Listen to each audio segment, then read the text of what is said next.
दोस्तों, स्वागत है आपका हमारे YouTube चैनल ओम हरिओम डिजिटल में।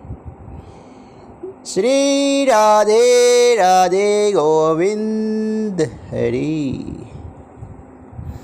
दोस्तों, पैसे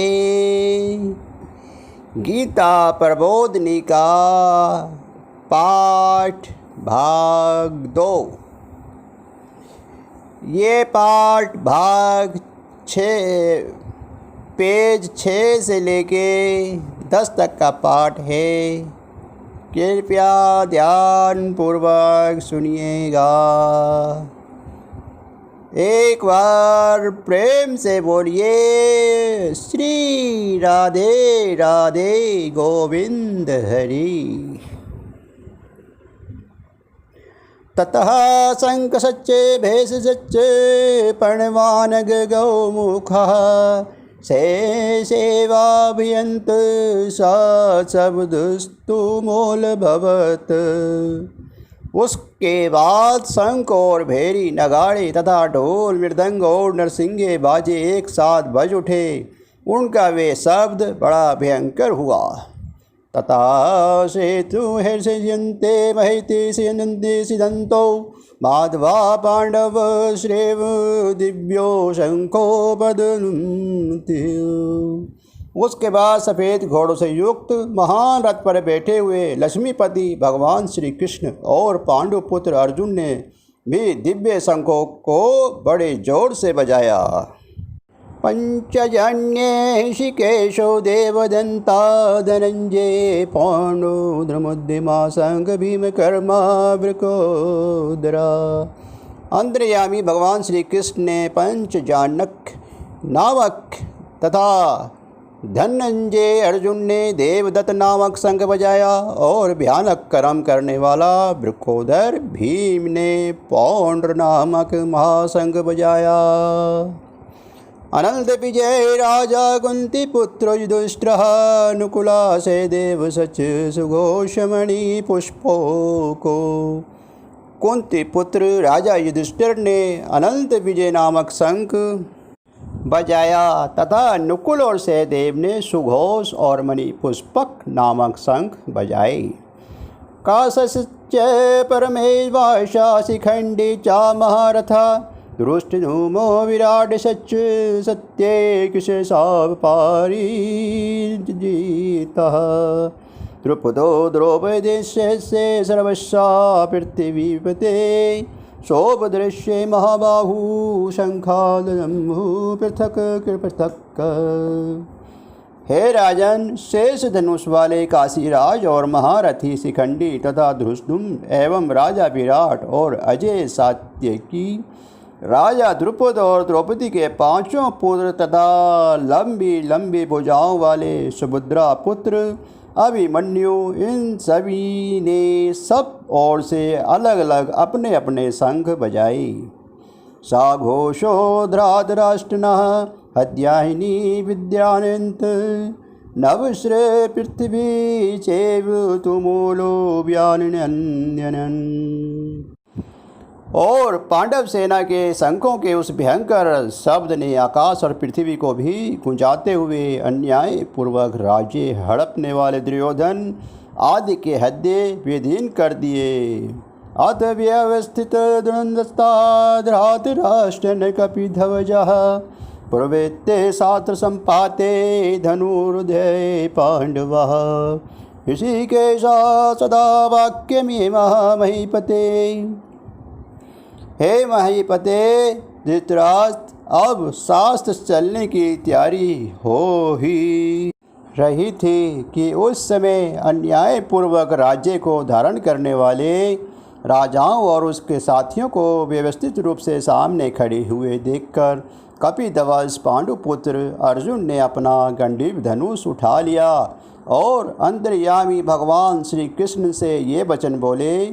अर्जुन उवाच सैन्योरुभाभिमन्द्यो रथानां स्थाप्ये मे संस्योत यावदेता श्रीनिनेशः योद्धकामवशधान्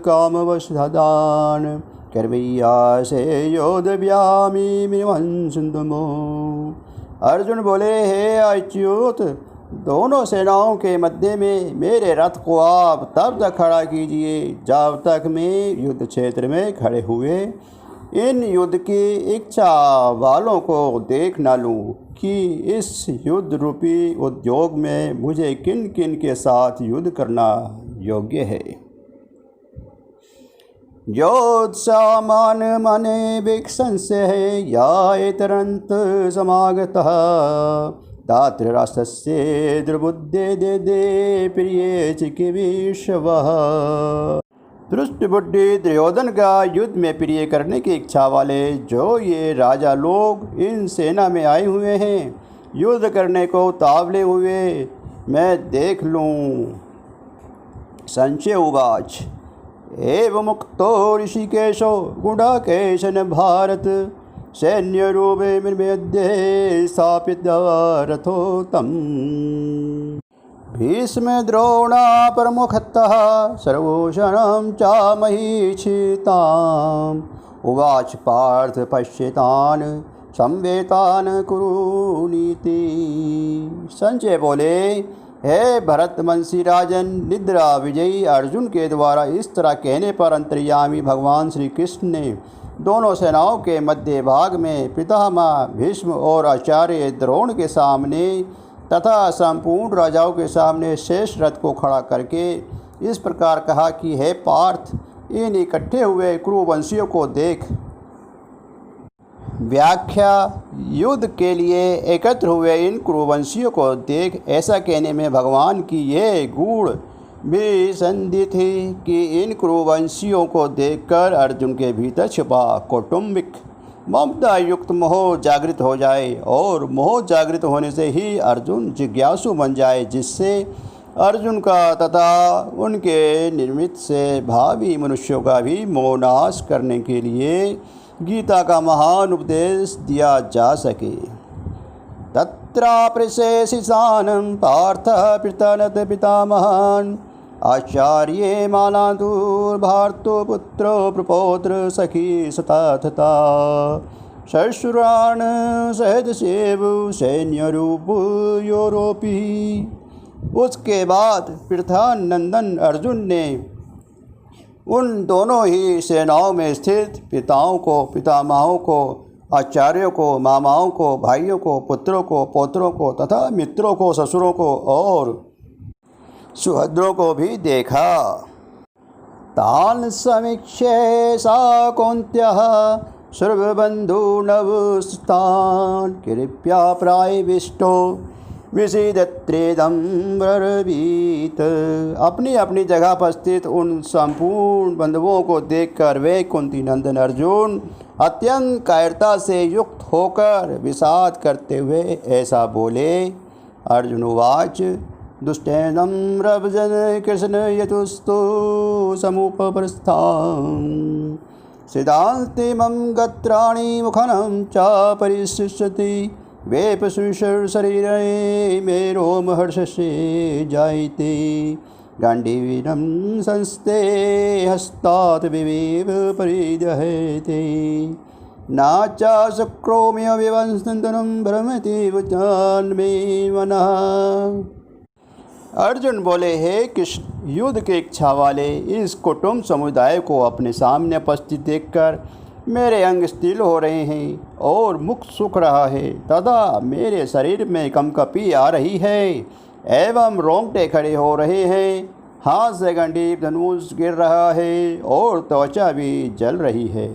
मेरा मन भ्रमित सा हो रहा है और मैं खड़े रहने में भी असमर्थ हो रहा हूँ। निमितानि च पश्यामि विपरीतानि केशव न च श्रेयो न संपश्यामि हत्वा शव जनमावे। हे केशव, मैं लक्षणों शकुनों को भी विपरीत देख रहा हूँ। युद्ध में स्वजनों को मारकर सह लाभ भी नहीं देख रहा हूँ। न काढ़स्ये विजयनाम कृष्ण न च राज्य सुखानि च कीनो राज्येन गोविंद की भर्गो विविधेन वा। हे कृष्ण, मैं ना तो विजय चाहता हूँ, ना राज्य चाहता हूँ और ना सुख को ही चाहता हूँ। हे गोविंद, हम लोगों को राज्य से क्या लाभ, भोगों से क्या लाभ, अथवा जीने से भी क्या लाभ। ये सामार्थे कर सिंधतो नो राज्ये भोगा सुखानी च ताई में सत्ता युद्धे प्राण संसता धनानी च। जिनके लिए हमारे राज्य भोग और सुख की इच्छा है, वे ही ये सब अपने प्राणों की और धन की आशा का त्याग करके युद्ध में खड़े हैं। आश्चर्य पित्रा पुत्रोस्तेव च पितामह मातुला ससुरा पौत्रा श्याला संबंधिनं संतता एतनां हन्तुमिच्छामि घृतोऽस्मि मधुसूदन अपि त्रयोलराजस्य हेतो कीनु मही कृते। आश्चर्य पिता पुत्र और उसी प्रकार पिता मामा ससुर पौत्र साले तथा अन्य जितने भी संबंधी हैं, मुझ पर प्रहार करने पर भी मैं इनको मारना नहीं चाहता। और हे मधुसूदन, मुझे त्रिलोकी का राज्य मिलता है तो भी मैं इसको मारना नहीं चाहता, फिर पृथ्वी के लिए तो मैं इनको मारूं ही क्यों। निहत्य धृतराष्ट्रनः का प्रतीस्या जनार्दन पाप में वाश्रिये दशमान हेत्वेताराधन्येन। हे जनार्दन, इन धृतराष्ट्र संबंधियों को मारकर हम लोगों को क्या प्रसन्नता होगी। इन आततियों को मारने से तो हमें पाप ही लगेगा। तस्मान् हर्यावेहन्तु धृतराष्ट्रं स्वधावन् शवजनं हि कन्तनं हवा सुखिना श्याम माधव। इसलिए अपने बांधव इन धृतराष्ट्र संबंधियों को मारने के लिए हम योग्य नहीं हैं, क्योंकि हे माधव, अपने कुटुंबियों को मारकर हम कैसे सुखी होंगे। यद्यपि ते न पश्यन्ति लोभोपहश्चेन्दसः कुलश्रिये कृतद्रोषणा मित्रद्रोहे चापताकम् कन्दनं न्यास्येमशाम्भि पापादशमे निर्विविधुम् कुलश्रिये कृतन दोषणं प्रभुष्येद्रिजनार्दनम्। यद्यपि लोभ के कारण जिनका विवेक विचार लुप्त हो गया है, ऐसे ये दुर्योधन आदि कुल का नाश करने से होने वाले दोष को और मित्रों के साथ द्वेष करने से होने वाले पाप को नहीं देखते, तो भी हे जनार्दन, कुल का नाश करने से होने वाले दोष को ठीक ठीक जानने वाले हम लोग इस पाप से निवृत्त होकर विचार क्यों न करें। कुलक्षये प्राण संते कुल धर्मा सनातनः धर्मे नष्टे कुल कुतमार्तो विव्यूत। कुल का क्षय होने पर सदा से चलते आए कुल धर्म नष्ट हो जाते हैं और धर्म का नाश होने पर बचे हुए संपूर्ण कुल को धर्म दबा लेता है। अधर्म विभिवाद कृष्ण पदयोजन्ति कुल स्त्रियः स्त्रीषु दुष्टासु वर्षण्ये जायते वर्ण संकरः। हे कृष्ण, अधर्म के अधिक बढ़ जाने से कुल को स्त्रियां दूषित हो जाती हैं और हे वर्षे, स्त्रियों के दूषित होने पर वर्ण संकर पैदा हो जाते हैं। शंकरो नरकायव कुलधर्णा कुलस्य च पतन्ति पित्रोः शरणं लुप्तो पिंडोक क्रियः। वर्ण संकर कुल घातियों को और कुल को नरक में ले जाने वाले ही होता है। श्राद्ध और तर्पण न मिलने से इन कुल घातियों के पितृ भी अपने स्थान से गिर जाते हैं। दोष रेते कुल घ्राणा वर्ण संकार के उत्साहन्ते जाति धर्मा कुल धर्मस्य शाश्वता। इन वर्ण संकर पैदा करने वाले दोषों से कुल घातियों के सदा से चलते आए कुल धर्म और जाति धर्म नष्ट हो जाते हैं। उत्सरण कुल धर्मानं मनुष्याणां जनार्दन नरके निसंतिता वस्तु भवीति त्रियाश्रम। हे जनार्दन, जिनके कुल धर्म नष्ट हो जाते हैं उन मनुष्यों का बहुत काल तक नरकों में वास होता है, ऐसा हम सुनते आए हैं। अहो बत महात पापनम कर्तव्यस्ताव्यम यद्राजे सुख लोभमीन हंतु स्वजन मुख्यंतः। ये बड़े आश्चर्य और खेद की बात है कि हम लोग बड़ा भारी पाप करने का निश्चय कर बैठे हैं, जो कि राज्य और सुख के लोभ से अपने स्वजनों को मारने के लिए तैयार हो गए हैं। यदि माम प्रतिकारम शास्त्र पांडायः धृतराष्ट्रने हंसंस में क्षेमद्रा भवेत्। अगर ये हाथों में अस्त्र लिए हुए धृतराष्ट्र के पक्षपाती लोग युद्ध भूमि में सामना न करने वाले तथा शास्त्र रहित मुझे मार भी दें तो वे मेरे लिए बड़ा ही हितकारक होगा।